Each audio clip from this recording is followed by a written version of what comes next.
આજના ગુજકેટના પોઈન્ટમાં આપણે વિદ્યુત ફ્લક્સ અને વિદ્યુત ડાયપોલ એના વિશે વાત કરવાની છે. તો એમાં પહેલાં આપણે વિદ્યુત ડાયપોલ વિશે વાત કરીને ત્યારબાદ વિદ્યુત ફ્લક્સના ટોપિકને સમજવાનો ટ્રાય કરીશું. તો વિદ્યુત ડાયપોલમાં આપણે જોવા જઈએ તો અહીંયા માઇનસ અને પ્લસ ક્યુ વિદ્યુત ભાર છે એકબીજાથી પરિમિત અંતરે ચોક્કસ અંતરે રાખી અને જે તંત્ર બનશે એને વિદ્યુત ડાયપોલ કહીએ છીએ. મોટાભાગના આઈડિયા બેઝ આઈડિયા આપણે ટેક્સ્ટબુકમાં લઈ લીધો છે, એટલે અહીંયા આપણે સમજવા જઈએ તો આનો જે વિદ્યુત જે ડાયપોલ તૈયાર થયો છે, હવે વિદ્યુત ડાયપોલમાં ડાયપોલ મોમેન્ટ તૈયાર થશે. હવે ડાયપોલ મોમેન્ટ P બરાબર કેટલા લખાય તમને ખ્યાલ હશે, Q ઇન્ટુ 2A છે, પણ અહીંયા ડિસ્ટન્સ L આપ્યું છે તો 2L લખ્યું છે. હવે આની જે એકમ હશે એ કુલમ ઇન્ટુ મીટર થશે. આની ડાયરેક્શન વિદ્યુત ડાયપોલની હશે ઋણથી ધન જોવા મળશે. વિદ્યુત ક્ષેત્રની દિશા ધનથી ઋણ હોય, ડાયપોલ મોમેન્ટની ડાયરેક્શન આપણને ઋણથી ધન જોવા મળે છે. આ બેઝ આઈડિયા ડાયપોલનો થયો છે. હવે એના પછી એના વિદ્યુત ક્ષેત્ર વિશે વાત કરીએ તો વિદ્યુત ક્ષેત્રમાં જોવા જાઓ તો અલગ અલગ પોઈન્ટ પરના વિદ્યુત ક્ષેત્ર આપણે સમજવાના છે.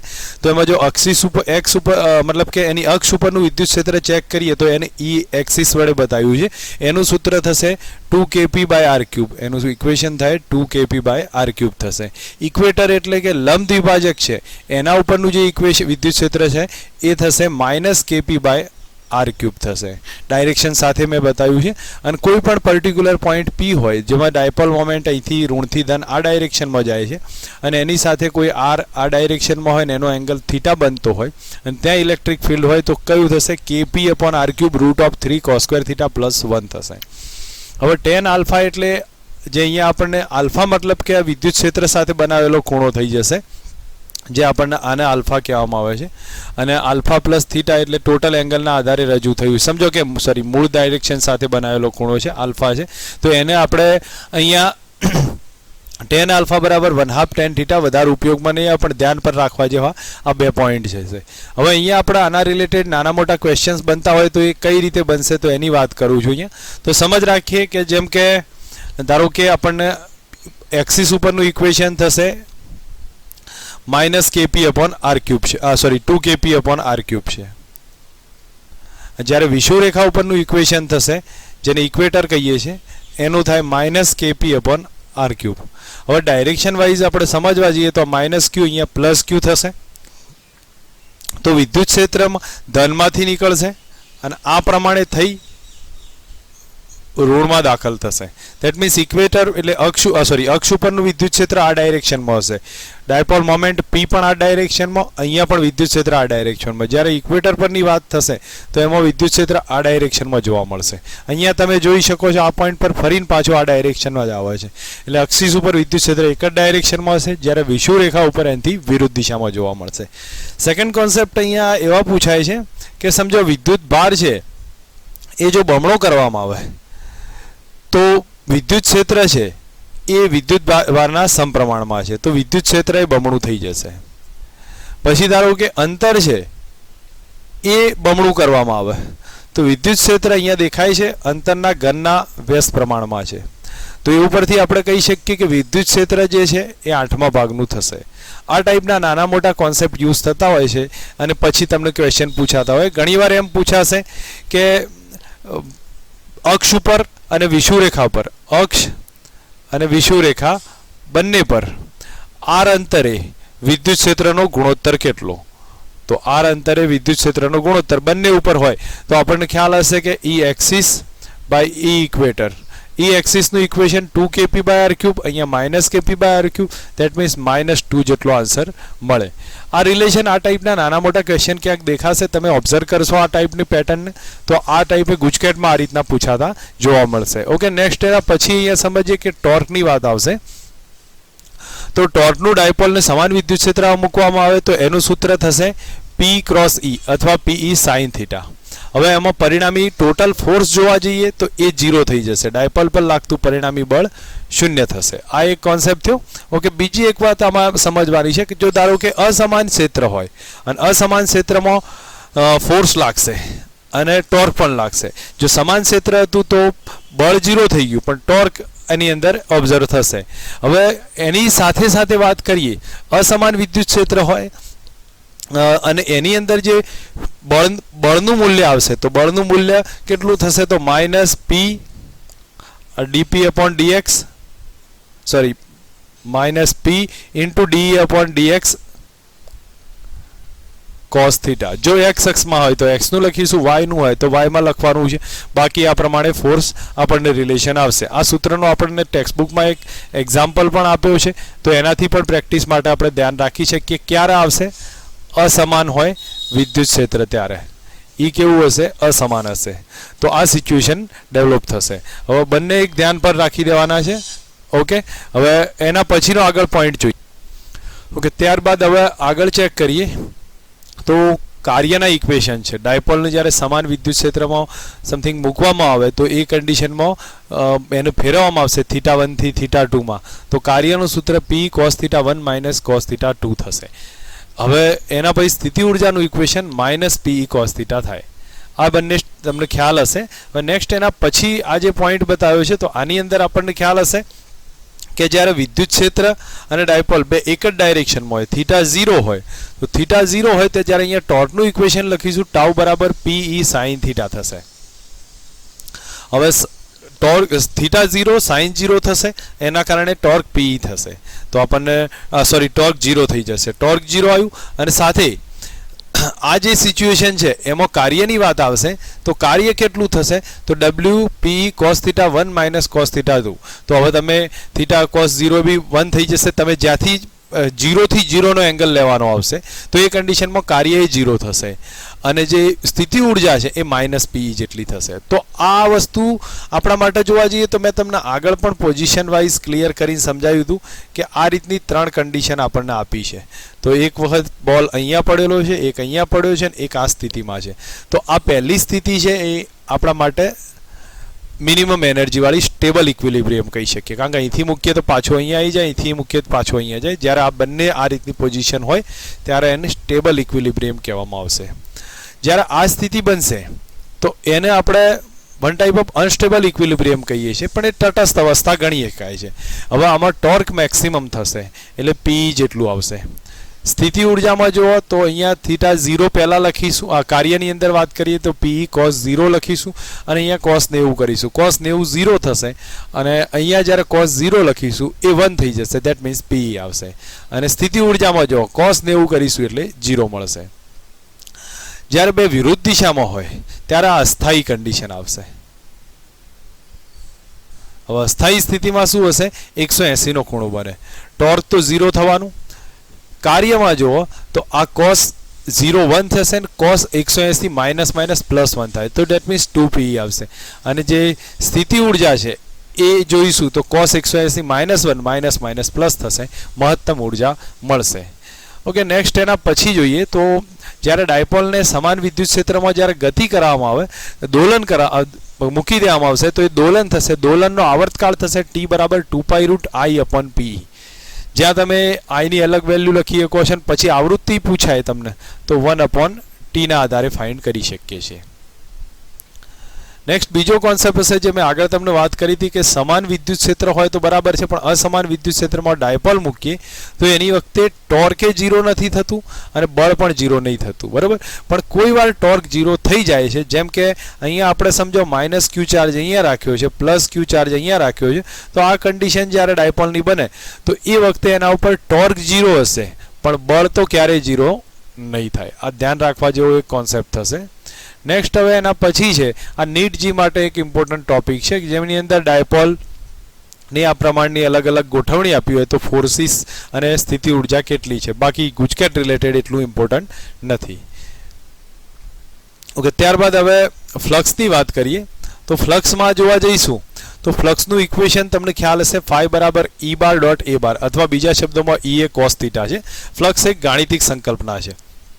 બીજા શબ્દોમાં જોવા જાવ તો એકમ ક્ષેત્રફળ હોય તો એમાંથી પસાર થતી ક્ષેત્રરેખાઓની જેટલી સંખ્યા આવે એને વિદ્યુત ક્ષેત્ર કહેવાય, પણ એ જેટલો એરિયા હોય એમાંથી જેટલી ક્ષેત્રરેખાઓ પસાર થાય એને ફ્લક્સ કહીએ છીએ. તો phi બરાબર E બાર ડોટ A બાર અથવા E એ cos થીટા મળશે. હવે અહીંયા આપણે સમજીએ કે A બાર આ ડાયરેક્શનમાં હશે જેમ અહીંયા સમજાવ્યું છે એ પ્રમાણે, અને વિદ્યુત ક્ષેત્ર આ ડાયરેક્શનમાં, એનો જ આપણે એંગલ થશે. ધારો કે આપણને આ ટાઈપનું ક્ષેત્રફળ આપ્યું હોય તો એ વખતે આપણે સમજીએ છીએ કે ઈ અને એ એક જ ડાયરેક્શનમાં છે એટલે ફ્લક્સ મહત્તમ બનશે. અને જો આ રીતનો એરિયા આપેલો હોય, જેમ આપણે ટેક્સ્ટબુકમાં પણ જોયો હતો કે આ ટાઈપે થોડો ત્રાંસો એરિયા આપ્યો હોય ઉપરની તરફ જતો, તો આની અંદર કોઈ જ ફ્લક્સ ક્ષેત્રરેખા પસાર નહીં થાય તો આનું ફ્લક્સ થશે 0. આનું ફ્લક્સ આ સિચ્યુએશન હોય તો મેક્સિમમ બને અને આ નોર્મલ અવસ્થા જોવા મળશે. ફ્લક્સનો એકમ થશે વેબર થશે, એનું વોલ્ટ પર ઇન્ટુ મીટર કહેવાય અથવા ન્યૂટન મીટર સ્ક્વેર પર કુલમ પણ કહી શકીએ છીએ. ત્યારબાદ ફ્લક્સનું ધારો કે ગમે તે પૃષ્ઠ આપ્યું હોય તો એનું ઇક્વેશન થશે integrate of E bar dot d A bar. આ પણ ઇક્વેશન ઘણીવાર યુઝ થાય છે. હવે અલગ અલગ પોઈન્ટ પર ફ્લક્સ સમજવાનો ટ્રાય કરીએ તો અહીંયા આપણને એટલો ખ્યાલ આવશે કે ધારો કે આ સ્થિતિ આપી હોય તો આમાં જેટલું ફ્લક્સ દાખલ થાય છે એટલું ને એટલું જ ફ્લક્સ બહાર પણ નીકળી જાય છે. તો એના કારણે ટોટલ ફ્લક્સ કેટલું આવશે? 0 આવશે. અંદર જતું ફ્લક્સ ધન ગણીશું, બહાર આવતું ફ્લક્સ અંદર જતું ફ્લક્સ ઋણ ગણીશું, બહાર આવતા ફ્લક્સને ધન ગણવામાં આવશે. પણ ટોટલ જોવા જઈએ તો 0 થાય છે. નેક્સ્ટ આની અંદર ધન વિદ્યુતભાર છે તો બધી ક્ષેત્રરેખાઓ બહાર આવશે તો એ સિચ્યુએશનમાં ફ્લક્સ ધન ગણવામાં આવશે. અહીંયા ઋણ વિદ્યુતભાર છે, ક્ષેત્રરેખાઓ અંદર દાખલ થાય તો એ ફ્લક્સ ઋણ ગણવામાં આવશે. ગાઉસનું પ્રમેય છે. ગાઉસનું પ્રમેય દરેકને ખ્યાલ હોવું જોઈએ કે મોટા ભાગે ઇમ્પોર્ટન્ટ ઇક્વેશન છે. ઈ bar dot d A bar બરાબર sigma Q by epsilon 0. Otherwise તમે ક્યુ અપોન એપ્સાઇલોન 0 જ્યાં ક્યુ ટોટલ કરી શકો છો. હવે આ જે સ્ટેપ છે એની અંદર આપણે એક વસ્તુ સમજીએ કે આ તો ફ્લક્સનું ઇક્વેશન છે, પણ અહીંયા ક્યુ ટોટલ એટલે બંધ માર્ગ વડે ઘેરાયેલો વિદ્યુતભાર આવશે, જેને આપણે અમુક સર્ટેન એક્ઝામ્પલ ચેક કરીએ તો ખ્યાલ આવશે. અહીંયા આપણી પાસે આ 4 એક સપાટી આપી છે અને 4 સપાટીમાં ફ્લક્સ કેટલું? તો પહેલી સપાટી S1 થશે. S1 માટે ફ્લક્સ φ1 કેટલું? તો એના વડે ઘેરાયેલો વિદ્યુતભાર કેટલો છે? પ્લસ ક્યુ છે. That means Q by epsilon 0 આવશે. S2 વડે ફ્લક્સ કેટલું? તો S2 વડે ફ્લક્સ φ2 છે, એમાં ઘેરાયેલો માઇનસ ક્યુ વિદ્યુતભાર છે તો માઇનસ ક્યુ બાય એપ્સાઇલોન 0 આવે. S3 છે એનું ફ્લક્સ આવશે તો એમાં કોઈ વિદ્યુતભાર ઘેરાયેલો નથી એટલે એનું ફ્લક્સ 0 છે. S4 છે એમાં બધું જ ઘેરાયું છે. દેટ મીન્સ એમાં પ્લસ ક્યુ માઇનસ ક્યુ ટોટલ વિદ્યુતભાર થઈ જશે 0 તો એનું ફ્લક્સ પણ 0 જોવા મળશે. આ એક સિમ્પલ કોન્સેપ્ટ હતો. હવે અહીંયા જોઈએ તો આની અંદર કેટલું ફ્લક્સ થશે? તો આવી જ્યારે સિચ્યુએશન આપી હોય તો આની અંદર ટોટલ વિદ્યુતભાર જ 0 છે તો ફ્લક્સ પણ 0 આવશે. જ્યારે આ કન્ડિશન આપી હોય તો આમાં જેટલું વિદ્યુત ક્ષેત્ર રેખાઓ દાખલ થાય છે એટલી ને એટલી જ બહાર આવે છે તો ટોટલ ફ્લક્સ 0 થશે.